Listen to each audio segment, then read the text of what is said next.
আমরা দূর করতে চাই ইনশাআল্লাহ। তাই সকলের কাছে আবেদন করব, আপনারাও আমাদের এই র্যালির সাথে, আমাদের মিছিলের সাথে আপনারা যুক্ত হন এবং আপনারা সহযোগিতা করুন। আমাদের এই র্যালি যাবে আমাদের থানা পর্যন্ত যাবে বন্ধুগণ। তাই আমরা সবাই একসাথে কাঁধে কাঁধ মিলিয়ে আমরা এই র্যালিতে, এই মিছিলে আমরা হাঁটি।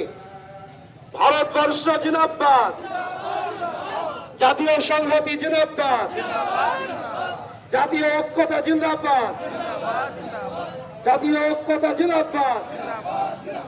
জয় হিন্দ, জয় হিন্দ, ভারতবর্ষ জিন্দাবাদ। আপনারা দেখতে পাচ্ছেন যে বিরাট মিছিল আসছে মাথার উপরে আপনার ভারতের জাতীয় পতাকা 500 মিটারের কাছে, 480 মিটারের জাতীয় পতাকা, তিরঙ্গা পতাকা মাথার উপর নিয়ে আমরা দেশকে ভালোবেসে ইমাম মহসিনের পক্ষ থেকে আমাদের সঙ্গে আছেন জনাব মৌলানা আব্দুর রাজ্জাক সাহেব, যার নেতৃত্বে আজকের এই মিছিল, আজকের এই র্যালি। আমরা তিনি মুর্শিদাবাদ জেলায় ও রাজ্যে তিনি সম্পাদক, ইমাম মহসিনের সম্পাদক মৌলানা আব্দুর রাজ্জাক সাহেব সমাজসেবী। এবং আমাদের আজকের এই র্যালি